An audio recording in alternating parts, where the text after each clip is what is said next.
तस्स भगवतो अरहतो सम्मा संबुद्धस्स। विश्ववंदनीय विश्वशांतीदूत प्रज्ञा शील समाधीचे उद्गाता महान करुणावान करुणेचा सागर तथागत सम्यक संबुद्ध, ज्या तथागताने संपूर्ण मनुष्य प्राण्यांच्या हितासाठी, सुखासाठी आणि कल्याणासाठी ज्या सद्धम्माची निर्मिती केली, असा सद्धम्म, त्या सद्धम्माचा सातत्याने प्रचार आणि प्रसार करणारा सदा पूजनीय भिक्खू संघ, बुद्ध धम्म आणि संघ या महान तीन रत्नाची आम्हा सर्वांना माहिती करून देणारे, आम्हा सर्वांचे आधारस्तंभ, भारतीय घटनेचे शिल्पकार, परमपिता बोधिसत्व गुणपेतांग डॉक्टर बाबासाहेब आंबेडकर, आजच्या या मंगलमय प्रसंगी आपण सर्वांच्या हितासाठी, सुखासाठी आणि कल्याणासाठी भगवंतांचा अत्यंत महत्त्वपूर्ण संदेश या ठिकाणी देण्याचा प्रयत्न करतो. धम्मपदाच्या द्वारा आपण भगवंताची अनमोल धम्मवाणी श्रवण करत आहोत. यापूर्वीच्या वग्गामध्ये आपण क्रोध वग्गो या संदर्भामध्ये देशना श्रवण केली होती. आज या मंगलमय प्रसंगी आपण मल वग्गो या संदर्भामध्ये देशना श्रवण करणार आहोत. मल म्हणजे मळ, अकुशल विचार, वाईट विचार, जसं राग असेल, द्वेष, लोभ, मोह, मीपणा, अहंपणा, गर्व, ईर्षा, या सर्व प्रकारच्या विकाराला भगवंताने मल असं म्हटलं आहे, मळ असं म्हटलं आहे. आणि हा मळ मानवी जीवनामध्ये कशा प्रकारे दुःखाला सहाय्यक ठरत असतो.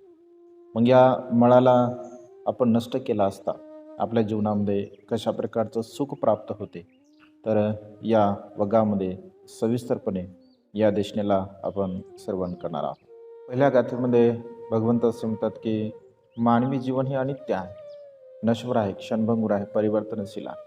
आणि ज्याप्रमाणे झाडांचं पान सुकून जाते, पिवळं होते, अगदी त्या पिवळ्या पानाप्रमाणे मानवी जीवन हे नष्ट होणार आहे, क्षणभंगूर आहे. ऊर्ध्वत्वाच्या अवस्थेला बघून भगवंत असे म्हणतात की तुझे आयुष्य आता संपलेले आहे, तो अगदी पिवळ्या पानासारखा वृद्ध झालेला आहे. यमदूत तुला घेऊन जाण्यासाठी तयार आहे. या सृष्टीवरती तुझ्यासाठी आता जागा शिल्लक नाही आहे, म्हणून तू स्वतःचा दीप तयार कर, स्वतःसाठी तू जागा सुरक्षित कर, जेणेकरून तुला या सृष्टीमध्ये सुख मिळेल. आणि त्यामुळे भगवंत असे म्हणतात की आपण दीर्घ उद्योगी असलं पाहिजे, परिश्रम केले पाहिजे, मेहनत केली पाहिजे, सर्व प्रकारच्या आळसाला आपण पूर्णपणे नष्ट केलं पाहिजे, नाहीसं केलं पाहिजे. आणि आपल्यामध्ये असणारा जो दोष आहे, आपल्यामध्ये असणारा जो मळ आहे, वाईटपणा आहे, रागाचा, द्वेषाचा, लोभाचा, मोहाचा, मीपणाचा, या सर्व प्रकारच्या मळाला पूर्णपणे नष्ट केलं पाहिजे, नाहीसं केलं पाहिजे. कारण अशा प्रकारे जर आपण सर्व मळाला नष्ट करत असेल, आपल्यातील दोष नाहीसे करत असेल, तर आर्य श्रेष्ठ पद आपल्याला प्राप्त होऊ शकते, अर्थात निर्वाणगामी अवस्थेला आपण प्राप्त करू शकतो. म्हणून मानवी जीवन समजून घेत असताना या नश्वरतेला आपण समजून घेतलं पाहिजे आणि दीर्घ उद्योग करून सर्व प्रकारच्या आळसाला नष्ट करून सुखाच्या मार्गाचं आपण अनुसरण केलं पाहिजे. ज्याप्रमाणे सोन्यातील किंवा चांदीमधील कीट अगदी क्रमाक्रमाने काढत असतो. थोडंसं कीट जरी असेल तर तो पूर्णतः त्याला काढून टाकतो, कारण थोडं थोडं कीट काढून सोनं अत्यंत परिशुद्ध होते, निर्मळ होते, चांगल्या प्रकारचं शुद्ध होते. अगदी तशाच प्रकारे प्रज्ञावान मनुष्याने, ज्ञानी मनुष्याने आपल्या मनामध्ये असणारे जे काही मळ आहे, त्या मळाला पूर्णपणे नष्ट केलं पाहिजे, नाहीसं केलं पाहिजे आणि आपलं जीवन परिशुद्ध निर्मळ बनवण्याचा प्रयत्न केला पाहिजे. ज्याप्रमाणे लोखंडाचा गंज लोखंडाला नष्ट करत असतो, नाहीसं करत असतो, अगदी तशाच प्रकारे अकुशल कर्म करणारा पापमय मनुष्य आपल्या स्वतःच्या कर्मामुळे दुःखाला प्राप्त होत असतो.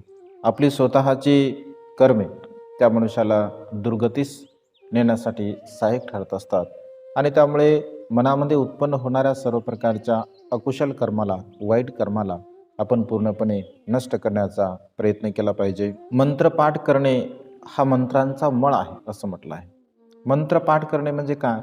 तर ज्या काही गाथा असतील, सुत्त असतील, आपण पाठ करत असतो. त्याचं चिंतन मनन जर आपण केलं नसेल, त्याला वारंवार आपण स्मरणामध्ये जर आणलं नसेल, तर त्याचा काही एक उपयोग होऊ शकत नाही. आणि त्यामुळे सतत आपण चिंतनशील असलं पाहिजे. कारण मंत्राला पाठ न करणे, गाथांना पाठ न करणे, त्याचं चिंतन मनन न करणे हे त्याचा एक मळ आहे अशा प्रकारे म्हटलं आहे. झाडू न मारणे घराचा मळ आहे. जर घर अस्वच्छ असेल, घरामध्ये घाण असेल आणि आपण जर अनेक दिवसापर्यंत जर झाडू मारत नसेल, साफसफाई करत नसेल, तर झाडू न मारणे, साफसफाई न करणे हा घराचा मळ आहे अशा प्रकारे भगवंताने म्हटलं आहे. आळस सुंदरतेचा मळ आहे. आळशी मनुष्य असेल, आळशी स्त्री असेल, अत्यंत सुंदर आहे, रूपवान आहे, परंतु आळशी आहे, निरुद्योगी आहे, प्रमादामध्ये जीवन जगणारी आहे. तर भगवंत असे म्हणतात की सुंदरतेचा तो एक मळ आहे. कारण ती आळसामध्ये असल्यामुळे, तो आळसामध्ये असल्यामुळे त्या सुंदर कायेला किंवा सुंदर मनाला तो सजूसुद्धा शकणार नाही किंवा सुंदर मनाने तो चांगल्या प्रकारचं कार्यसुद्धा करू शकणार नाही. म्हणून सुंदरतेचा मळ हा आळस आहे. पहारेकऱ्यांचा मळ गैरसावधपणा आहे. पहारेकरी जर सावध नसेल, बेसावध असेल, तर त्याच्या चित्तातील तो मळ आहे. त्यामुळे पहारेकऱ्याने सदा सर्व काळ जागरूक राहिलं पाहिजे, सदा सर्व काळ त्याने सतर्क राहिलं पाहिजे.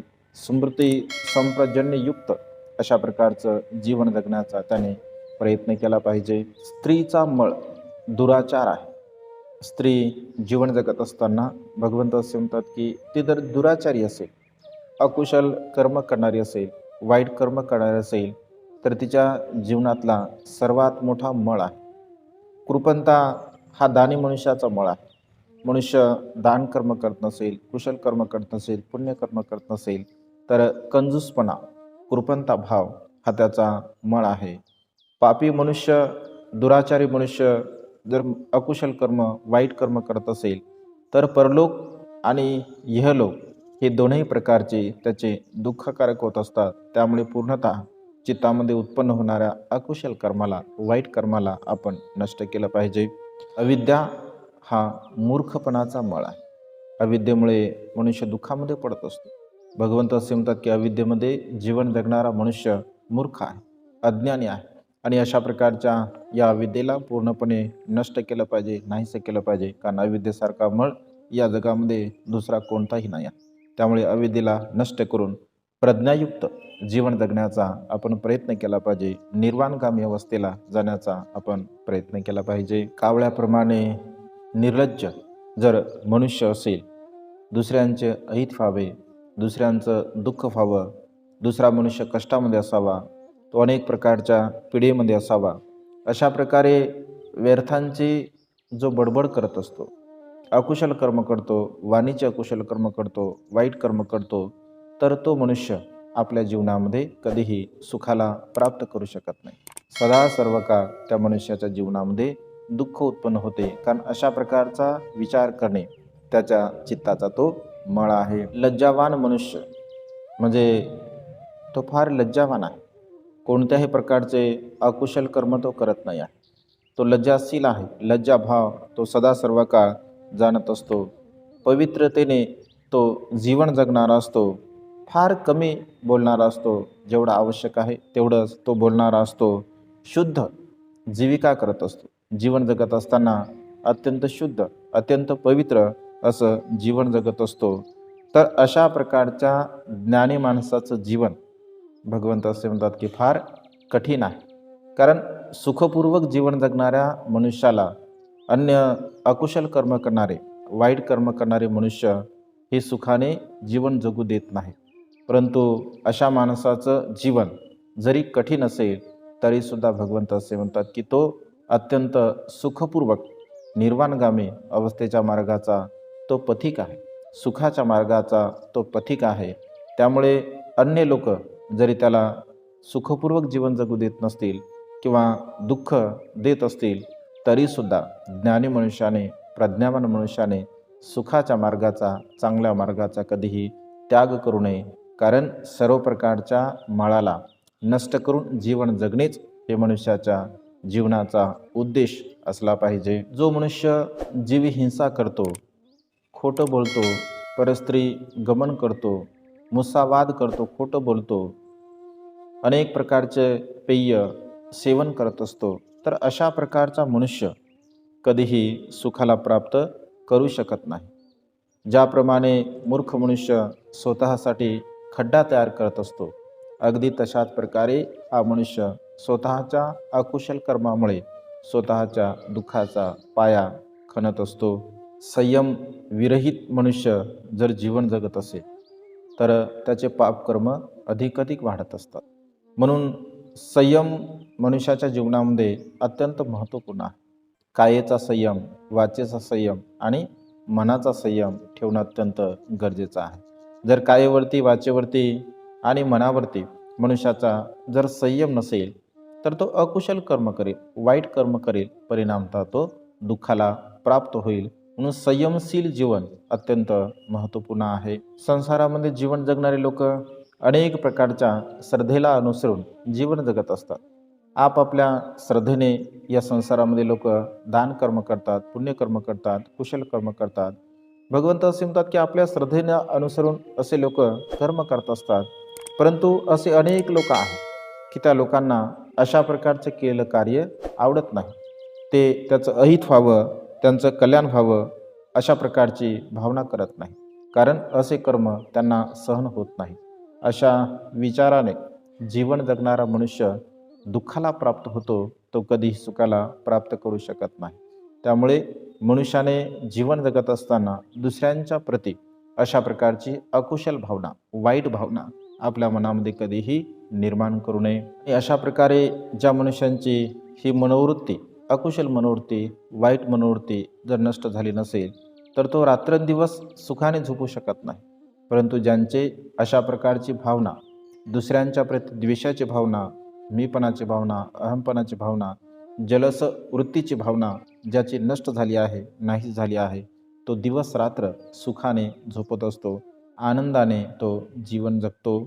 या संसारामध्ये ज्या काही अग्नी आहे, भगवंत असे म्हणतात की रागासारखा अग्नी या जगामध्ये दुसरा कोणताही नाही आहे. कारण मनुष्याच्या चित्तामध्ये जर राग उत्पन्न झाला तर रागाच्या द्वारा मनुष्य अनेक प्रकारचे अकुशल कर्म, वाईट कर्म करत असतो. म्हणून रागासारखा अग्नी या जगामध्ये दुसरा कोणताही नाही आहे. द्वेषासारखा ग्रह या जगामध्ये दुसरा कोणताही नाही आहे. द्वेष मनुष्य जर करत असेल, ज्याप्रमाणे व्यावहारिक दृष्टिकोनातून मनुष्याच्या मनामध्ये अकुशल भाव, वाईट भाव निर्माण होत असतो आणि तो अकुशल भाव, वाईट भाव त्याच्या चित्तावरती अधिपत्य गाजवत असतो. अगदी तशाच प्रकारे द्वेषाने परिपूर्ण असणारा मनुष्यच्या चित्तावरती मार त्या ठिकाणी ताबा मिळवत असतो. आणि द्वेषासारखा मळ दुसरा कोणताही नाही असं भगवंतांनी म्हटलं आहे. मोहासारखं जाळं दुसरं कोणतंही नाही आहे. मोह मानवी मनाचा हा फार भयंकर असा मळ आहे. मोहामध्ये मनुष्य पडत असेल, मोहाने मनुष्य जीवन जगत असेल, मोह म्हणजे लोभयुक्त मनुष्य जर जीवन जगत असेल तर तो सुखाला कधीही प्राप्त करू शकत नाही. आणि तृष्णेसारखी नदी या जगामध्ये दुसरी कोणतीच नाही. ज्याप्रमाणे असंख्य नद्या या सृष्टीमध्ये आपल्याला पाहायला मिळतात, त्या नद्या काहीच नाही. भगवंत असे म्हणतात त्या एक वेळ संपू शकतील, त्या एक वेळ अटू शकतील, परंतु तृष्णेची नदी ही कधीही संपणारी नसते. तृष्णा म्हणजे साध्या सोप्या भाषेमध्ये तहान. ज्याप्रमाणे मनुष्याची तहान कधीही भागत नाही, अगदी तशाच प्रकारे इच्छेची तहान, तृष्णेची तहानसुद्धा मनुष्याची कधीही भागत नाही. या तहानेसारखी नदी जगामध्ये दुसरी कोणतीही नाही आहे. दुसऱ्याचे दोष पाहणे अत्यंत सोपे आहे. मानवी स्वभाव आहे. मानवी स्वभाव बघत असताना आपण बघतो की दुसऱ्यांचे दोष पाहणे मनुष्याला फार आवडते. दुसरा काय करतो, कशा प्रकारचं जीवन जगतो, त्याची दिनचर्या कशी आहे, यावरती सर्वांचं लक्ष असतं. जे अकुशल विचार करणारे असतात, वाईट विचार करणारे असतात, तर अशा प्रकारच्या लोकांचं लक्ष त्यावरती असते. परंतु भगवंत असे म्हणतात की आपण स्वतःच्या दोषाला जाणलं पाहिजे. स्वतःच्या अकुशल कर्माला आपण जाणलं पाहिजे. कारण स्वतःच्या अकुशल कर्माला, स्वतःच्या दोषाला जर आपण जाणत असेल तर आपण सुखपूर्वक जीवन जगू शकतो. परंतु मानवी स्वभाव हा दुसऱ्यांचे दोष पाखडण्यासाठी मनुष्य नेहमी तत्पर असतो. परंतु जो दुसऱ्यांचे दोष पाखडतो तर तो कधीही सुखाने जीवन जगू शकत नाही. तर आपले दोष, आपण आपले कर्म सुधारावे. कोण काय करतो, कोण कशा प्रकारचं जीवन जगतो याच्याशी आपल्याला काहीही संबंध नसतो.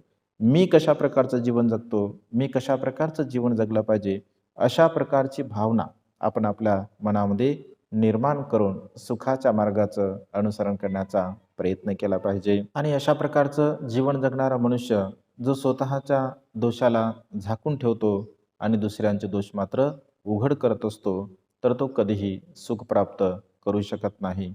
जो सदा सर्व काळ केवळ दुसऱ्यांचे दोष पाहण्यामध्ये आपलं जीवन व्यतीत करतो तर तो कधीही स्वतःचे दोष पाहू शकत नाही.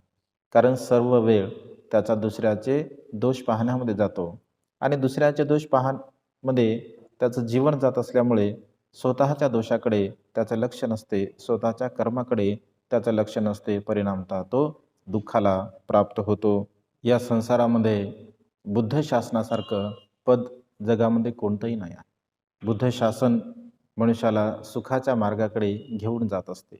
श्रमण भाव, निर्वाणगामी अवस्था ही केवळ आणि केवळ बुद्ध शासनामध्ये आहे. आणि बुद्ध शासनाचं अनुसरण करून, बुद्ध तत्त्वज्ञानाला जाणून समजून घेऊन आपण निर्वाणगामी अवस्थेला प्राप्त करण्याचा प्रयत्न केला पाहिजे. भगवंताच्या सद्धर्मामध्ये हे सर्वश्रेष्ठ महान असं पद आपल्याला प्राप्त होऊ शकते जर आपण आपल्या मनातील राग, द्वेष, लोभ, मोह, मीपणा, अहमपणा, गर्व, ईर्ष्या या सर्व प्रकारच्या मळाला जर आपण नष्ट केलं, नाहीसे केलं तर खऱ्या अर्थाने आपल्याला एक सुखाचा मार्ग प्राप्त होत असतो. म्हणून अशा प्रकारे भगवंताने मलवग्गामध्ये, मानवी मनामध्ये असणारे जे मळ आहे, या मानवी मळाला कशा प्रकारे शुद्ध करावं, निर्मळ करावं, पवित्र करावं, अशा प्रकारचा उपदेश या वग्गामध्ये दिलेला आहे. आपण आपलं जीवन सार्थकी लावून, आपलं जीवन अनमोल आहे, या अनमोल जीवनाचा आपण लाभ घेऊन आपल्या मनामध्ये असणारा जो मळ आहे या मळाला पूर्णपणे नष्ट करायला पाहिजे, नाहीसं करायला पाहिजे आणि निर्वाणगामी अवस्था प्राप्त करण्याचा संकल्प केला पाहिजे. अशा प्रकारची एक मंगलमय आणि उदात्त भावना या ठिकाणी व्यक्त करून ही देशना संपन्न करतो. सर्वांचं मंगल हो, सर्वांचं कल्याण हो, सर्वांना दीर्घायुष्य लाभो.